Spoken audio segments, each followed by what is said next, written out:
बात कर रहा हूँ। मोदी जी नहीं कर रहे हैं। मोदी जी लोगों को बेरोजगार कर दिए, नौकरी नहीं दिया। जो लाखों लाख नौकरियां बाकी है सभी विभागों में। विभाग चिल्ला रहा है समय से काम नहीं हो रहा है। हम भदोही जिले में साइकिल यात्रा के दौरान जब हम भदोही तहसील में गए थे, वहाँ के वकील चिल्ला रहे हैं हमको दलालों से बचाइए। आज जंतर मंतर पे आपका कैसे आना हुआ? आपका जो है सत्याग्रह खत्म हो गया, भूख हड़ताल।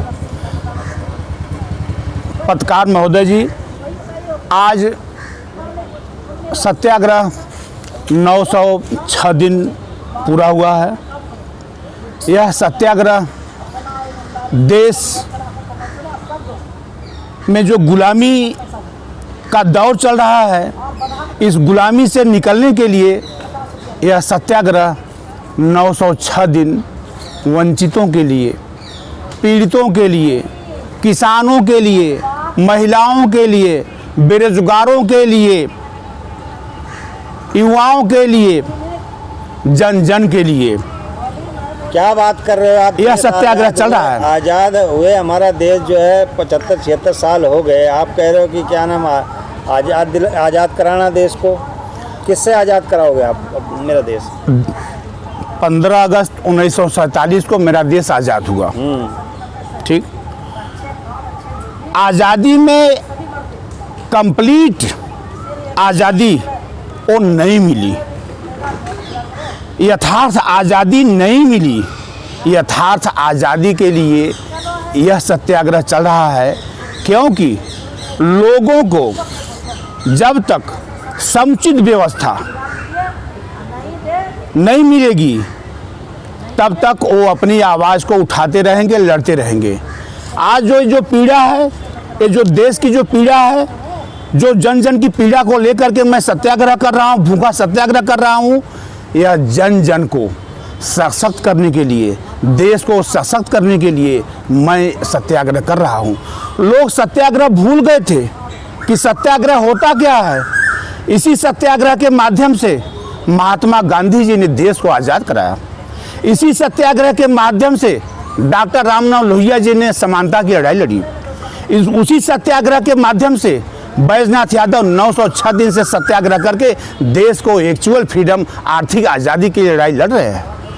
जो आज हमारे देश का युवा है, आज हमारे देश का युवा भटक रहा है।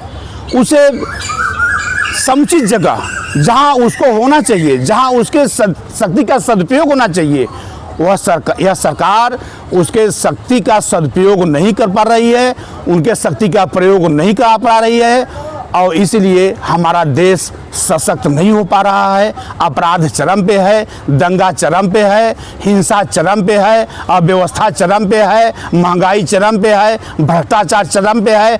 हम यहाँ पर जंतर मंतर 3 जनवरी से लगातार हम हैं 2023 से। इससे पहले उत्तर प्रदेश के जनपद भदोही में हमने सत्याग्रह किया। किसानों के साथ हमने साइकिल यात्रा किया, महिलाओं के साथ साइकिल यात्रा किया, बेरोजगारों के साथ साइकिल यात्रा किया, पीड़ितों के साथ साइकिल यात्रा किया। क्यों साइकिल यात्रा करनी पड़ रही है? केंद्र सरकार तो यही ने कहा था कि 2 करोड़ नौकरी हर साल मिलेगी, 15 लाख रुपए आपके खाते में आएंगे। और आज लाखों लाख नौकरियां बाकी हैं सभी विभागों में। विभाग लिख रहे हैं प्रधानमंत्री को, केंद्र को, और केंद्र सरकार के एमपी भी अरुण गांधी ने बार बार कहा, कई बार कहा, ये मीडिया क्यों नहीं दिखा रही है कि सभी विभागों में नौकरियां लाखों लाख बाकी है और बीजेपी का ही जो एमपी है वो। और फिर भी इसका विकल्प क्या है? वरुण गांधी ने कई बार लिखा कि सरकार को, अपने सरकार के खिलाफ लिखा कि आप लोग नौकरी न दे करके युवाओं का जो है नुकसान कर रहे हैं, और जो आप लोगों ने आश्वासन दिया था उसके मुताबिक काम नहीं हो रहा है देश में, हम इससे असंतुष्ट हैं। और यह उन्होंने अपनी सरकार के कमियों को उजागर किया था, लेकिन जो और जिम्मेदार लोग हैं वो चुप हैं, उस पर नहीं बोल रहे हैं। क्योंकि विकल्प यह है, हर हाथ को पैसा, हर व्यक्ति को काम। कौन देगा 2024 में? 2024 में बैजनाथ यादव विपक्ष के सहयोग से प्रधानमंत्री बनेंगे और जन जन के हाथ में पैसा होगा, हर हाथ को पैसा होगा, हर हाथ को काम होगा। बैजनाथ यादव कौन है? Baijnath Yadav advocate supreme court, सशक्त समाजवादी पार्टी के राष्ट्रीय अध्यक्ष है, जो पीड़ित है, जो पीड़ा है उनको देश में, जो सत्याग्रह कर रहे हैं, जो देश के लिए समानता की लड़ाई लड़ रहे हैं, जो लोगों को हक अधिकार दिलाने के लिए सत्याग्रह कर रहे हैं, जो भूखा सत्याग्रह कर रहे हैं, वो बैजनाथ यादव हैं। जो आपके सामने बैठ करके बोल रहे हैं वो बैजनाथ यादव हैं, जो ये देश के लोगों से आह्वान करते हैं कि 2024 में आप लोग सावधान हो जाओ, इस तानाशाही सरकार को हटा दो, नहीं तो आप लोग जैसे जंतर मंतर से लोगों को मार के हटा दिया जा रहा है, तो हम लोग गली मोहल्लों में, गांव में भी नहीं बोल पाएंगे। वहां पे साजिश रची जा रही है कि हम लोग अपने स्थानीय स्तर पे न बोल पाए, जंतर मंतर तो लोगों को पहुंचना बहुत दूर हो जाएगा, क्योंकि आज की स्थिति जंतर मंतर की देखी जा सकती है, केंद्र सरकार की तानाशाही देखी जा सकती है, प्रदेश में देखी जा सकती है कि जो तानाशाही आज है पूरा देश देख रहा है। मीडिया के ऊपर अभी तक किसी भी सरकार में मीडिया के ऊपर प्रश्न क्यों नहीं लगा, लेकिन नरेंद्र मोदी के कार्यकाल में मीडिया को यह कहा गया कि मीडिया, केंद्र सरकार मोदी के लिए काम कर रही है, यह मीडिया के ऊपर बहुत बड़ा कलंक लगा हुआ है। उसको उभरना पड़ेगा, वो मीडिया को निकलना पड़ेगा वहां से कि नरेंद्र मोदी जो कर रहे हैं वो हकीकत में लोगों को दिखाना पड़ेगा। नौकरी नहीं मिली लोगों को, बेरोजगारी में लोग अब बेरोजगारी का दर्द झेल रहे हैं, यह पीड़ा बर्दाश्त नहीं है। इसके लिए हम जो है सत्याग्रह कर रहे हैं कि लोगों को अवसर मिलना चाहिए, शक्ति का सदुपयोग होना चाहिए, हमारा देश सशक्त होना चाहिए, हमारा देश विकसित होना चाहिए। हम इतने सक्षम हैं, हमारे यहाँ उत्पादन बहुत ज़्यादा है, कृषि प्रधान देश हमारा है, फिर भी आज हमारे देश में वही किसान 20 रुपए का चावल बेच करके वही किसान 50 रुपए में खरीद रहा है। वो बीच की कालाबाजारी कौन कर रहा है? एमएसपी दुगना नहीं हुई, एमएसपी के लिए हाईवे बंद हो रहे हैं, 1000 किसान मार दिए गए, तब ये नरेंद्र मोदी तानाशाह प्रधानमंत्री तब ये कहता है कि तीनों काला कानून वापस होगा। 20 में मरने वालों के लिए नहीं बोला। आज मैं ये कह रहा हूं कि जो ऑक्सीजन दे आप उसको चुनो, आप लोग इसको वायरल करो, भेजो देश में, दुनिया में। जो ऑक्सीजन दे आप उसको प्रधानमंत्री बनाओ। जो ऑक्सीजन के अभाव में तड़पा के मार दिया है, उसको एक दिन के लिए भी प्रधानमंत्री रहने का अधिकार नहीं रह गया है, उसको इस्तीफा दे देना चाहिए नैतिकता के आधार पे। क्योंकि अस्पतालों के बाहर लोग तड़प करके मर गए, अस्पतालों में भर्तियां नहीं हुई।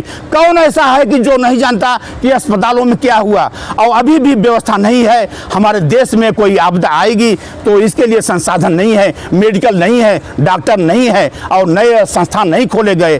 आज हमारे इस देश की स्थिति बहुत कमजोर है। ऐसी तानाशाह सरकार को हटाने की जरूरत है, जो आज बांटने काम करे, जो संवैधानिक आकर नहीं कर रही है। इसीलिए मैं कह रहा हूं विपक्ष से कि विपक्ष के लोगों, मैं कह रहा हूं कि मैं प्रधानमंत्री बनूंगा 2024 में। इसलिए कह रहा हूं कि मैंने 906 दिन से सत्याग्रह किया है। सत्याग्रह इसलिए किया है कि आप लोग ये जान जाओ कि आज देश में सत्याग्रह क्यों किया जा रहा है। आज़ाद भारत में सत्याग्रह को करने की क्या आवश्यकता है? आज़ाद भारत में प्रतनता दिखाई दे रही है, गुलामी दिखाई दे रही है। आज बोलने के लिए मुश्किल हो रहा है, लाठियां चल रही हैं। इसलिए जो है तानाशाही सरकार को हटाने के लिए ये सत्याग्रह करना पड़ रहा है, जिससे कि आप लोगों के सहयोग से ही ये सत्याग्रह आगे बढ़ेगा और तानाशाही खत्म होगी। देश में इतना विकास हो रहा है और आप विपक्ष वालों का काम है कि मतलब जो है सरकार को बदनाम करना।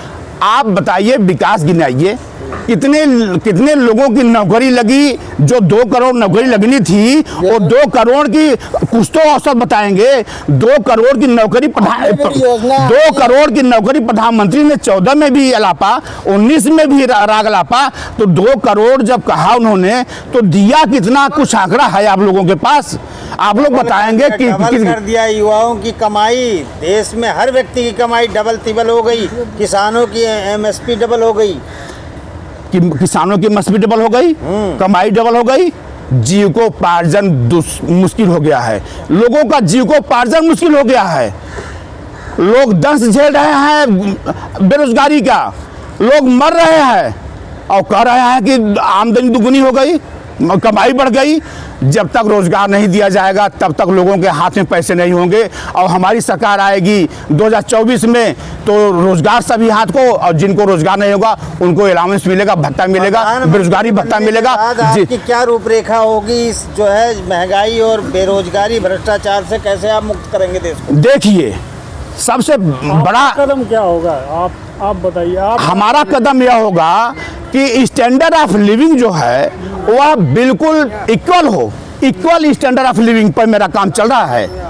जो असमानता है, जो जीवन शैली में असमानता है, जो बड़े लोगों में, अमीर में और गरीब में जो असमानता है, उस खाई को पाटने के लिए सत्याग्रह हो रहा है कि स्टैंडर्ड ऑफ लिविंग, जीवन स्तर समान होना चाहिए। समान के लिए मैं भत्ते की बात कर रहा हूँ, समान लाने के लिए मैं रोजगार की बात कर रहा हूँ, समान लाने के लिए मैं एमएसपी की बात कर रहा हूँ, समान लाने के लिए मैं समानता की बात कर रहा हूँ, संवैधानिक बात कर रहा हूँ। मोदी जी नहीं कर रहे हैं। मोदी जी लोगों को बेरोजगार कर दिए, नौकरी नहीं दिया। जो लाखों लाख नौकरियां बाकी है सभी विभागों में। विभाग चिल्ला रहा है समय से काम नहीं हो रहा है। हम भदोही जिले में साइकिल यात्रा के दौरान जब हम भदोही तहसील में गए थे, वहां के वकील चिल्ला रहे हैं हमको दलालों से बचाइए। यह सिर्फ भारतीय जनता पार्टी के शासनकाल में हुआ है।